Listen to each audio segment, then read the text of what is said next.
اقول لك بروح ابوك ابو محمد، شنو الفرق بين الشيعي والسني؟ ماكو فرق ابو علاوي، اثنيناتهم مسلمين. شلون ماكو فرق؟ ممكن تفهمني؟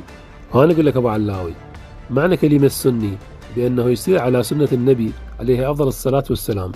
ايه، فماكو مسلم ما يسير على سنة النبي عليه الصلاة والسلام. اكيد. وكلمة شيعي يعني موالي، موالي علما، موالي لآل بيت النبي.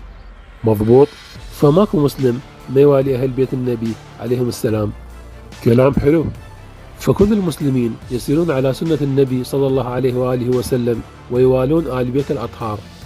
والله يا أبو محمد كلامك عين الصواب، بس أريد أعرف ليش مرات تصير خلافات هنا وهناك؟ فهذه الخلافات يا أبو علاوي اليومية طالع واحد يلعن ويسب من كل الأطراف. هذول ناس مدفوعين لتفرقة الشعب العراقي ويخلوه ملتهي بالخلافات وتاركين المسألة المهمة اللي هي الحرامية والفاسدين بدون عقاب.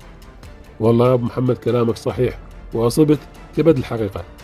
فتشوف واحد يسرق مليارات الدولارات يطلع بكفالة، وواحد ثاني على منشور ينسجن 3 سنوات. اي فعلا، هو هذا اللي جاي يصير. هسه افتهمت يا عزيزي من اللي يفرق الناس؟ اي افتهمت.